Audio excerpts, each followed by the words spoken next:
Kantor Pencarian dan Pertolongan kelas A Denpasar, Basarnas Bali menggelar pelatihan potensi teknis pencarian dan pertolongan di permukaan air beberapa waktu lalu.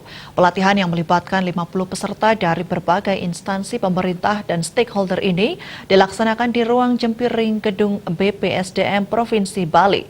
Kegiatan ini dimaksudkan untuk menyiapkan SDM khususnya potensi pencarian dan pertolongan agar mampu memberikan pelayanan jasa SAR secara profesional dan mandiri, khususnya teknik pencarian dan pertolongan di permukaan air dalam penanganan kecelakaan dan musibah yang terjadi di wilayah kerja Basarnas Bali.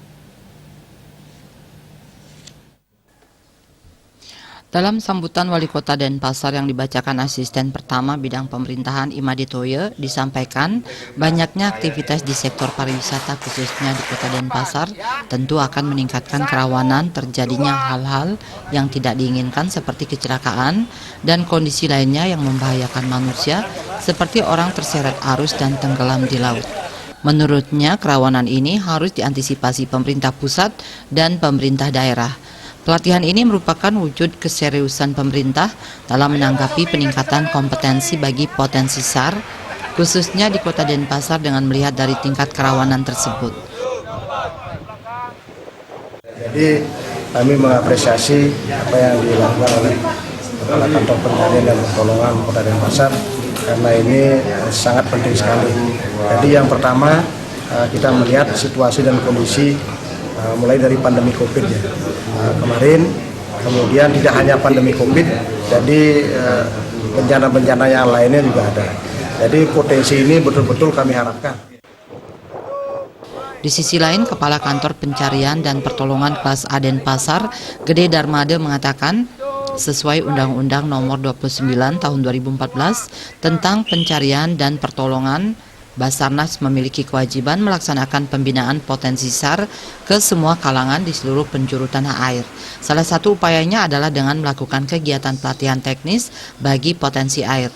Dengan pelatihan ini diharapkan potensi SAR di Kota Denpasar memiliki bekal pengetahuan dan keterampilan teknik pertolongan di permukaan air yang nantinya dapat diaplikasikan saat pelaksanaan operasi SAR. Nah, latihan ini harapannya ke depannya bisa membantu pelaksanaan operasi SAR khususnya kepada Badan Nasional Pencarian dan Pertolongan sekiranya memang kejadian itu baik eskalasinya sedang ataupun besar. Namun tidak menutup kemungkinan juga yang sering terjadi di Bali, sering kita libatkan juga teman-teman relawan yang berpartisipasi. Nah, untuk bisa berpartisipasi tentunya perlu kita bekali dengan pelatihan, salah satunya pelatihan daring. Pelatihan berlangsung dari 18 hingga 23 Juli 2022. Selama pelatihan, para peserta mendapatkan materi secara teori dan praktek, termasuk praktek penyelamatan di kolam renang dan pantai. Dari Basarnas ini. Wah, awalnya kita mikir kita bakal belajar apa sih gitu, tapi kita dituntun sama tentor-tentornya, sama instruktur-instrukturnya dari awal, dari teori-teorinya kita diajarin sampai istilahnya bisa dari teori, terus kita juga diajarin praktek, kita ke pantai langsung, kita juga latihan berenang di kolam renang. Jadi menurut saya ini paket komplit lah buat suatu pelatihan. Harapan ke depannya bagaimana?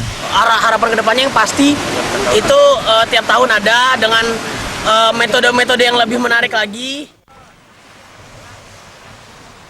Pada penutupan pelatihan, peserta yang mampu mengikuti pelatihan dengan memenuhi jam pelajaran selama 72 jam menerima sertifikat resmi dari Basarnas. Dalam kesempatan tersebut, Darmade mengapresiasi antusiasme peserta pelatihan.